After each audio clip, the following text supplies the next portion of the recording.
Here are my solutions for the Mathematical Methods Examination 1 for VCE for the Northern Hemisphere in 2024. Question 1, Part A. Let y equals x e to the power of x squared plus 1. The question is asking to find and factorize dy by dx. We are going to use the product rule, the power rule, and the chain rule to solve this question. So dy by dx equals 1 times e to the power of x squared plus 1 plus x times 2x e to the power of x squared plus 1. Notice that 1 is the derivative of x, and 2x e to the power of x squared plus 1 is the derivative of e to the power of x squared plus 1. Now we need to factorize this expression. We notice that e to the power of x squared plus 1 is a common factor. So we take it outside and we obtain e to the power of x squared plus 1 bracket 1 plus 2x squared. Part B. Let f of x equals x cubed divided by log in base e of x. The question is asking to evaluate f dash of x at x equals e. First, we need to differentiate this function using the quotient rule and the power rule. So f dash of x equals 3x squared log in base e of x minus x cubed times 1 over x, all divided by log in base e of x squared. We simplify, and now we need to evaluate the derivative at x equals e. So we substitute e for x, and we end up with f dash of e equals 2e to the power of 2. Question 2. Consider the simultaneous linear equations as given below. Part A. Find the value of a for which there are infinitely many solutions. Infinitely many solutions occur when both the gradients and the y-intercepts of the two equations are equal. So, we start with step 1, rearrange the two equations in the form y equals mx plus c. We start with the first equation, ax plus bracket 2 minus a close bracket y equals 3. We subtract ax from both sides of the equation, then we divide both sides of the equation by 2 minus a, and we have the equation in the form y equals mx plus c. Now we are going to do the same for the second equation.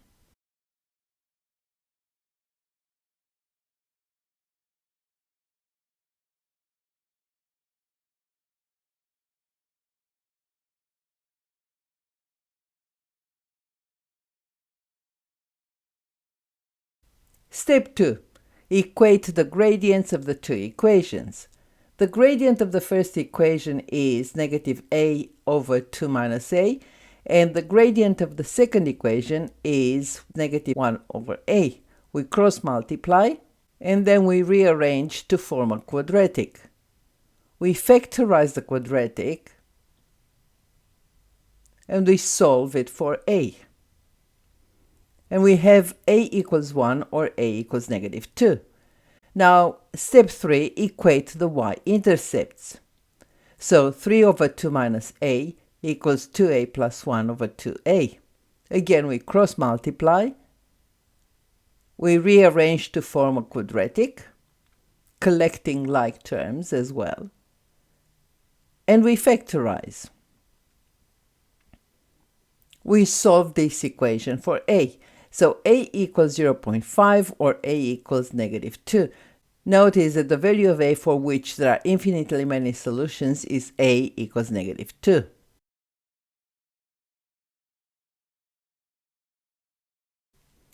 Part B. Find the values of a for which there is a unique solution. A unique solution occurs when the gradients are not equal. Since the gradients are equal when a equals 1 or a equals negative 2, then a unique solution occurs when a is a real number except for negative 2 and 1. Part C. Find the value of a such that the lines meet at right angles. The lines meet at right angles when the product of the gradients equals negative 1. So let's multiply the two gradients, and the product equals -1. We cancel down the fractions by -a, so we have 1 over 2 minus a equals -1. We cross multiply and we solve for a. The value of a is equal to 3. Question 3. Consider the function f of x equals 3 log in base e of 2 minus x with domain D. Part A. State the maximal domain for f of x. We know that the quantity inside the logarithm must be greater than 0 for the logarithm to be defined. Therefore, the maximal domain is given by 2 minus x greater than 0. Let's subtract 2 from both sides of the inequality, and then we multiply by -1, so we end up with x less than 2. Just remember that when you multiply an inequality by a negative number, you have to change the direction of the sign. Therefore, the domain of fd is -infinity to 2 open bracket. Part B. Sketch the graph of y equals f of x, labeling the asymptote with its equation and the axial intercepts with their coordinates. We know that this graph has a vertical asymptote at x equals 2, because when x equals 2, 2 minus 2 equals 0, and we cannot have log in base e of 0. That is undefined. To determine the y-intercept, we let x equals 0, which gives us the coordinates of the y-intercept 0 and 3 log in base e of 2. To calculate the x-intercept, we let y equals 0. So we have 3 log in base e of 2 minus x equals 0, or log in base e of 2 minus x equals 0. We know that this equals 0 when the quantity inside the logarithm equals 1. 2 minus x equals 1, which means that x equals 1.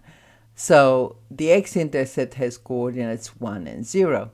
And now we can sketch the graph of f of x. Part C. Find the values of x for which f of x is between 0 and 3, including. For this, we are going to substitute f of x with its expression. So 0 is less than or equal to 3 log in base e of 2 minus x, less than or equal to 3. We divide all sides of the inequality by 3 because we are trying to isolate x in the middle. And now we change to exponentials. Subtract 2 from all sides of the inequality, and then we simplify. Now, in the middle we have negative x and we want x. For this reason, we are going to multiply all sides by -1. And remember, the signs of the inequalities change. Now we have to rewrite these inequalities from lowest value to highest value. So we have e minus 2 less than or equal to x less than or equal to 1. So the values of x are between e minus 2 to 1. Question 4. We are given two functions. G of x equals log in base e of 2x minus 3 with domain from 3 on 2 open to infinity, and h of x equals e to the power of 3x plus 2 with domain the real number set. Part A. Show that G composite h is defined for all x in R. G composite h. For this, we are going to replace x in g of x with the function h of x. So we have log in base e of 2 bracket e to the power of 3x plus 2, close bracket, minus 3, close the square bracket. Now expand the brackets inside the logarithm, and we simplify. The quantity inside the logarithm is actually greater than 0 because 2 is a positive number, e to the power of 3x is always a positive number regardless of the values of x, and 1 is a positive number. Therefore, G composite h is defined for all x in the real number set. Part B. Find the range of G composite H, given the domain of G composite H is X is an element of R. Since the domain is from negative infinity to positive infinity, which is the real number set, if x approaches negative infinity, 1 over e to the power of 3x is going to approach 0. As x approaches infinity, e to the power of 3x is going to approach infinity. So the range of G composite H is going to be 0 to infinity, not including 0. Question 5. In a nursery, 90% of seeds will grow into seedlings. Let p hat be the random variable representing the sample proportion of seeds that will grow into seedlings for samples of size 100. Part A. Find the mean and standard deviation of p hat.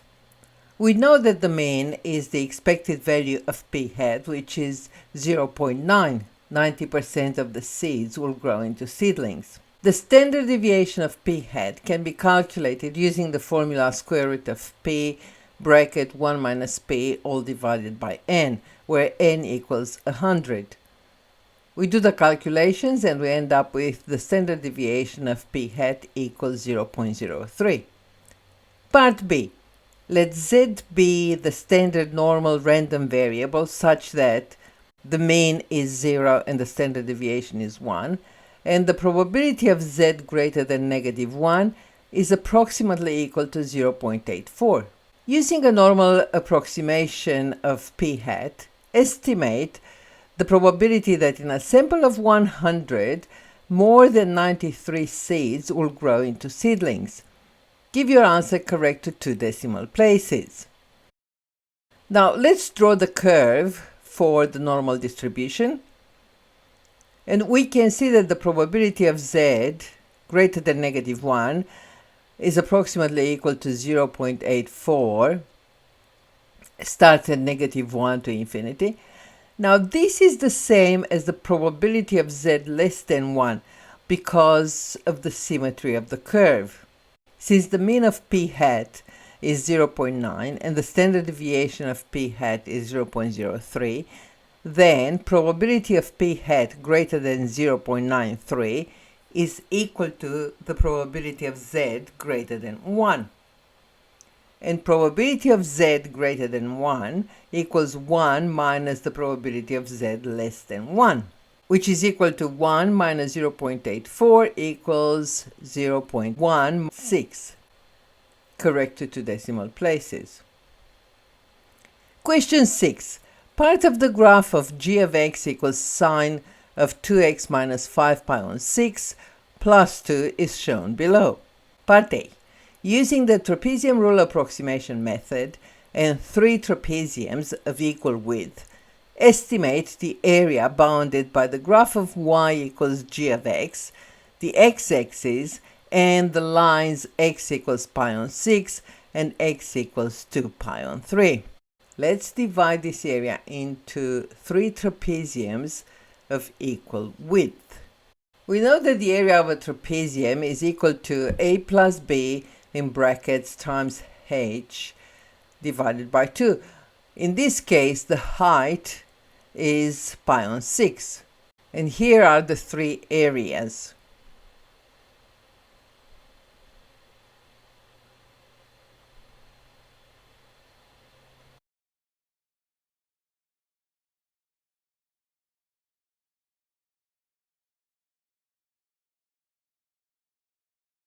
And the estimate of this area is pi. Part B. Let h of x equals k times g of x. The domain of h of x is from pi on 6 to 2 pi on 3. And the question is asking to use calculus to find k such that h is a probability density function.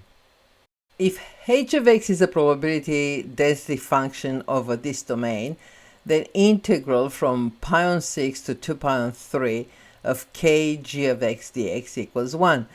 Let's substitute the function g of x, then we integrate,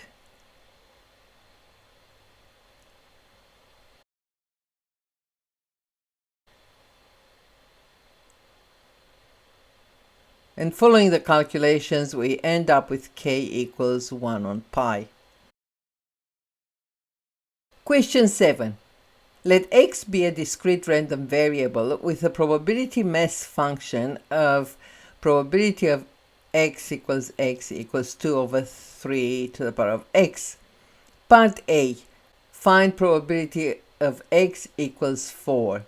So replace x with 4, so probability of x equals 4 is actually 2 over 81. Part B. Find the probability of x less than 4 given that x is greater than or equal to 2. We write the formula. Probability of x less than 4 intersection x greater than or equal to 2 is actually probability of x between 2 and 3 including both ends, which is probability of x equals 2 plus probability of x equals 3. After we do all the calculations, this probability is going to be equal to 8 over 9. Question 8. Consider the function f of x equals 1 over square root of 3x plus 1 with domain from negative 1 on 3, open bracket, to infinity. Part A. Find an antiderivative for f of x. All we have to do is just write the function as 3x plus 1 to the power of negative a half. We integrate it and the antiderivative is 2 over 3 square root of 3x plus 1. We don't need to put the constant because the question is asking for an antiderivative, so no constant required. Part B. The average value of the function f over the domain from 0 to m inclusive is 1 over 3. The question is asking to find the value of m. The average value of a function over an interval ab can be calculated using the formula 1 over b minus a integral from a to b of f of x dx.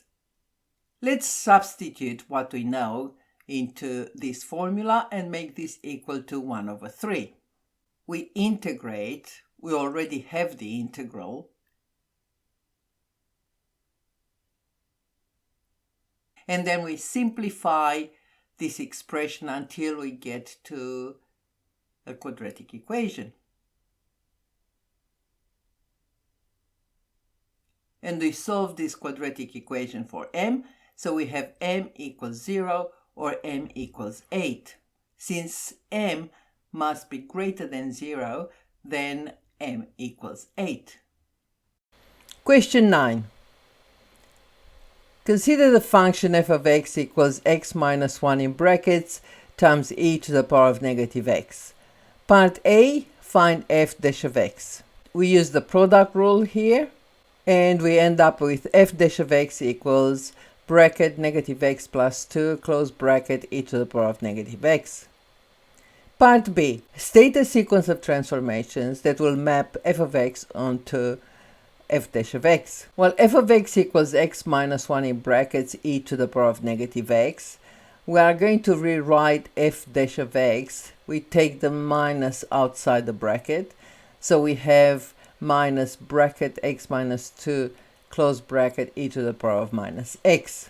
This minus produces a reflection in the x-axis, the minus in front of brackets.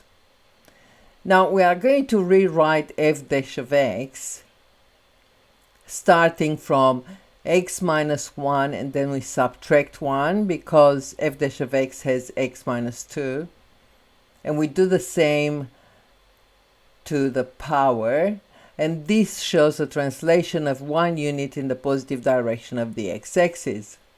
Then notice that e to the power of minus bracket x minus 1 close bracket minus 1, we can write the last one as e to the power of minus 1, and that shows a dilation from the x-axis by a factor of e to the negative 1.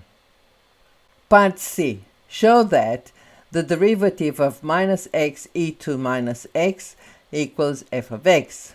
So we are going to use the product rule again.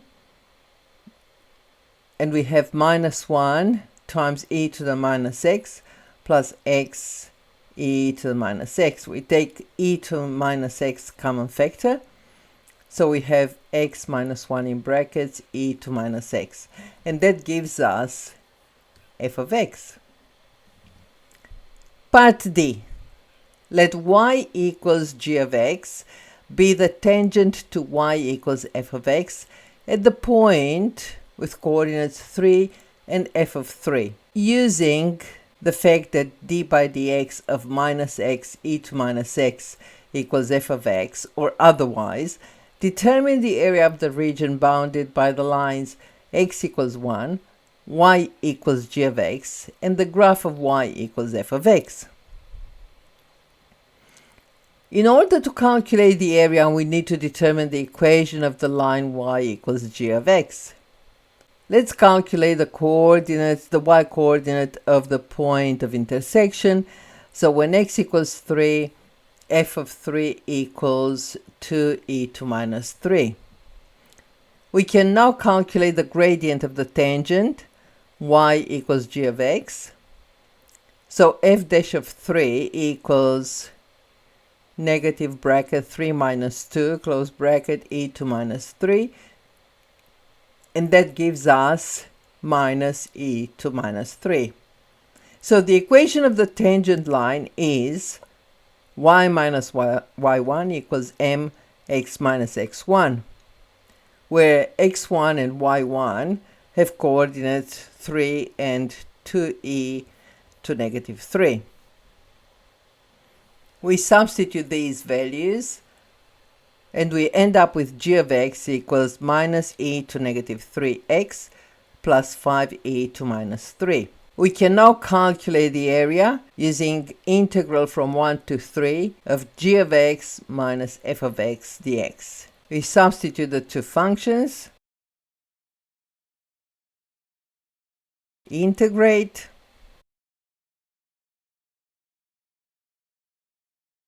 and then evaluate.